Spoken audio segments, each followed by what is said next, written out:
Yo, did you see my new scene right here? It looks so amazing right now with this fancy chair and this table right here.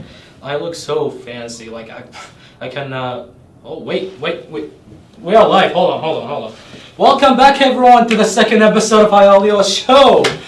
So, as you saw, that I have a fancy chair right here and my table, so I can set my phone on top of that to cheat because I don't memorize the script. Okay, so we got a lot of emails from you guys, and then they were some good feedback, and I would love for you guys to keep sending me those emails because that's what we look forward to, and then that's how we learn from. Because in these emails that you guys send us, we learn what we did wrong in the past episodes, and then so we can avoid them in the upcoming episodes. We have a lot of good news for you guys today for our gamers and our people that care about Android and iOS and Windows, you know, all that. So I hope you guys really enjoy this episode because it's gonna be so funny, so funny, and I hope you guys have a good time. So let's see what's coming up, and I'll be right back. See ya. Samsung reportedly concludes irregular-sized batteries cause Galaxy Note 7 explosions. Samsung finally starts updating its devices with Android 7.0 Nougat, with more arriving soon. Microsoft is beta testing a feature that brings Cortana to Android's lock screen.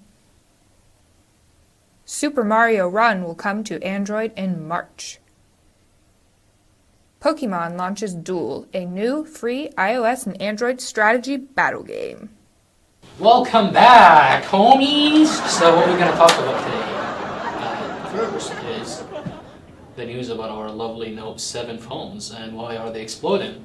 So since we care about your guys' opinions, we went down to the streets and interviewed some people about why they think Samsung phones are exploding. So we'll come back and see those lovely interviews, and they're gonna be so informative. So stay tuned, and I'll be back right after.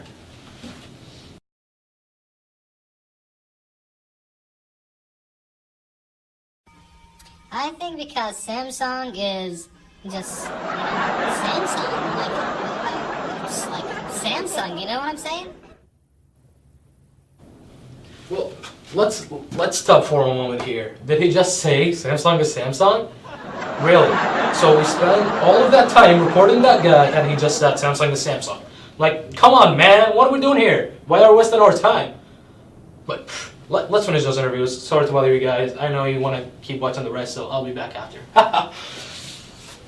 I think that Samsung phones are just so much, like, iPhones are way better. I'm just an alien, why are you asking me? Like, Samsung? Who is Samsung? I think I never people heard should of it go before. back to flip phones because flip phones are easy to use and I they will think not explode. they should make them more clear because that's why they're exploding. So I think that Samsung phones are exploding because of their color, because they're blue. So They after were watching red, those they will not nonsense explode. interviews that we just wasted our time and your time on, let's see really why the Note 7 is being exploded. So we'll be back after this short clip talking about Samsung, and then we'll be back.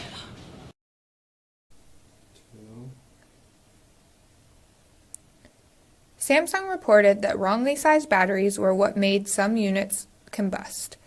As Samsung prepares to release its findings, a Wall Street Journal report citing people familiar with the matter claims the investigation found some devices were prone to overheating because they contained irregular-sized batteries that did not properly fit the phone.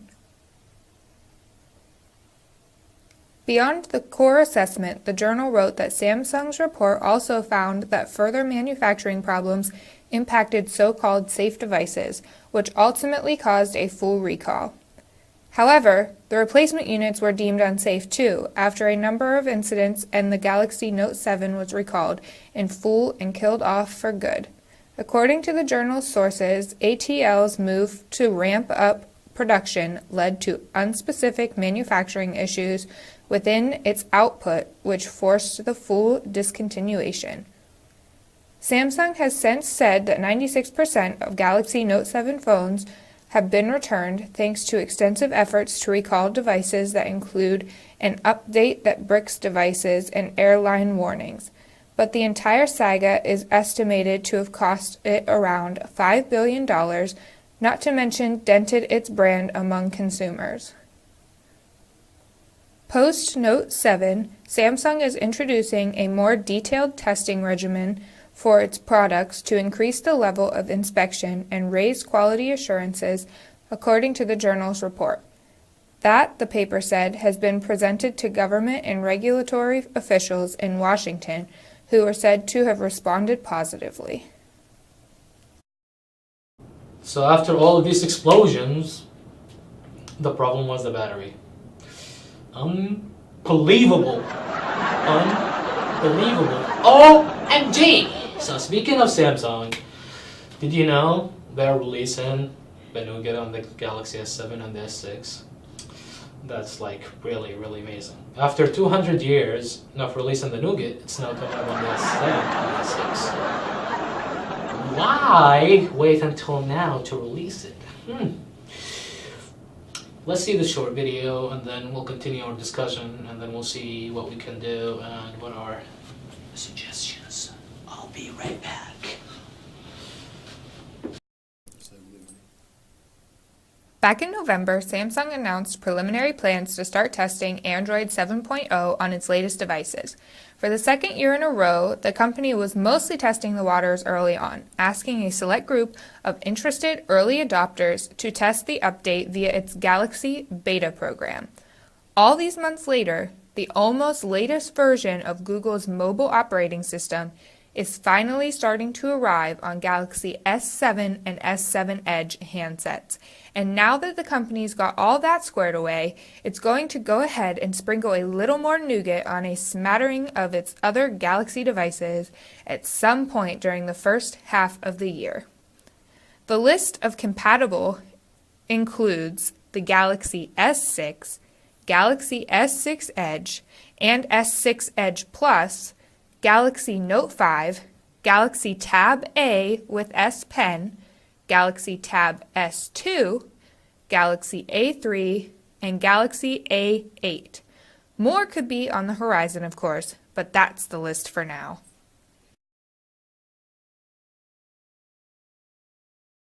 I'm so excited to download the nougat.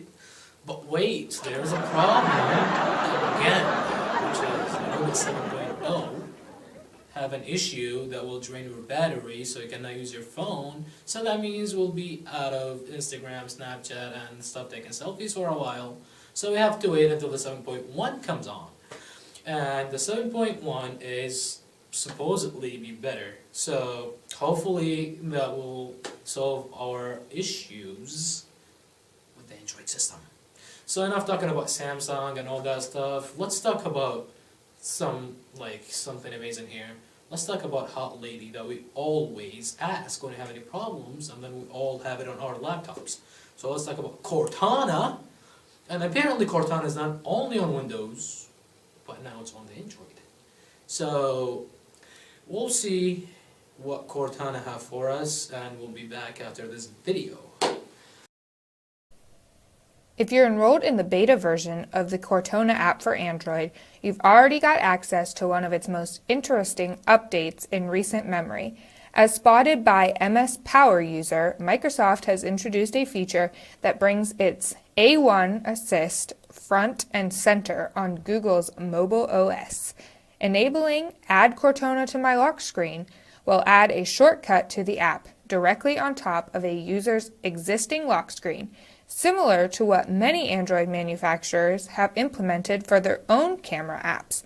In its current form, at least the shortcut appears accessible to anyone who picks up the handset, whether they know the password or not.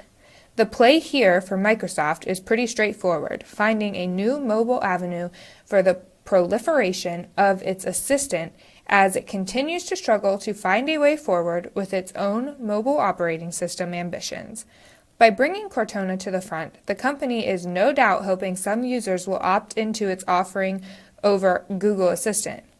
It seems like a long shot for most users given how deeply ingrained Assistant is into Android, but hey, anyone who already installed Cortana on their Android handset was likely on the lookout for an alternative, or, at the very least, a way to better integrate their mobile device with their Windows PC.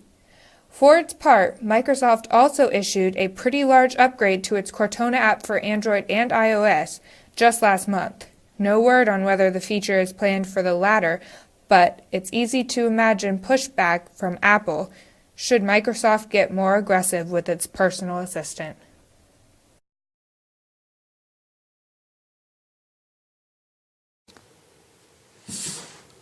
Cortana is gonna be on Android. Oh my god.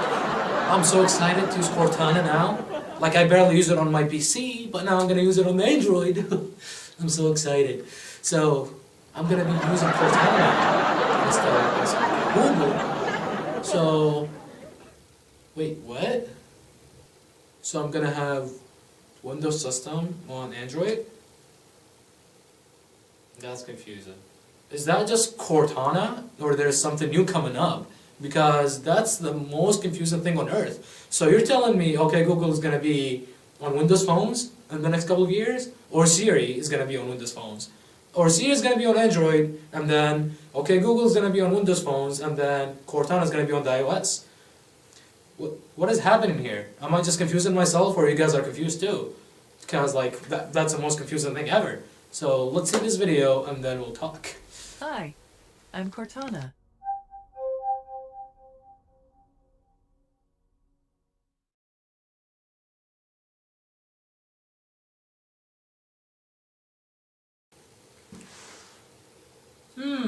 So enough talking about Cortana and OK Google and Siri and all those non-fun stuff. Let's talk about games. So did you guys hear that Super Mario Run is going to be on the Android? How excited is that? Super Mario came in on the iOS like 3 years ago, and now it's coming to Android in March. In March. And March 17th is going to be my birthday, so I hope they release it in March. Wow. Wow. I'm so excited for my birthday, and this is going to be the best gift ever. Ever. So let's see this video, and then we'll be back. As we've known for a while, Super Mario Run is coming to Android after an exclusive stint on iOS. It's going to be a while, though. According to a tweet from Nintendo's Japanese Twitter account, Mario won't auto-run his way across Android screens until sometime in March. So, why the delays? It's likely more of a contractual thing than a technical one. Super Mario Run was built on Unity, a game engine that's built with relatively simple platform-to-platform porting in mind. While porting always introduces plenty of challenges, it's not like they're rebuilding the game from scratch here. Meanwhile, a launch window of March would mean Mario Run was on iOS exclusively for roughly 3 months. But before you toss out your Android device in order to get all of Nintendo's mobile wares first, a heads up. It looks like Nintendo is trying to spread the love a bit. Its new Fire Emblem title, for example, will hit Android first.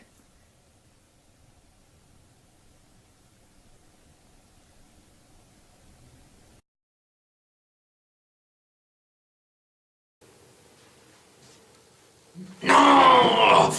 We just lost. Man, this game is hard. Oh my goodness. So, this is so exciting because 2 good games are going to be available in the Android, and technically, Super Mario Run only going to be on Android because it's already published on the iOS, which I'm thinking about throwing out my Android phone and then just getting an iPhone because all the good games are coming on the iOS. So, at the end, what I want to say is, we're going to play a short video, and then we're going to end this episode, but I want you guys to leave me a good feedback, or else I'll leave! Pokemon has another official new mobile game that isn't Pokemon Go. It's a strategy battle game called Pokemon Duel where you collect virtual figures and fight them in an attempt to take over territory from your rival. The duel element involves actually battling your figures, which you can select in teams of 6. These individual Pokemon have stats, including how many steps they can move in a turn and different attacks. You can use your figures both to defend your territory and to attack the enemies. This is a free game, but as you might expect, there are in-app purchases that can help make you more likely to succeed. You can use plates to boost your Pokemon's powers, for instance, as well as boosters, and you can trade currency earned in-game for new Pokemon. There's also a league play mode that lets you compete with real human opponents at any time from the home screen.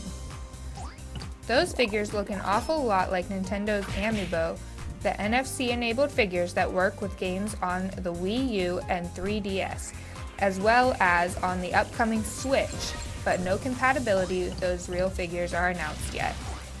You can grab Pokemon Duel on either the App Store or Google Play now and get to battling. It's a very different take on Pokemon than either the main series or Pokemon Go, but it takes a lot from card battlers and tactic games, which sounds like a winning combo. Let's bring this here, because I got really tired. Okay, so this is the end. I know you guys are gonna miss us and all that stuff, but you know what? We'll be here next week at the same time. Before we let you go, what we want to say is one thing. Keep sending us those freaking emails, because that's how we get better and get motivated. And then we have to get motivated to get you the latest news, and the latest news involve work. And then if you don't give us good feedback and good motivation, we will not continue. So if you want us to continue, send us those emails and then send us your suggestions.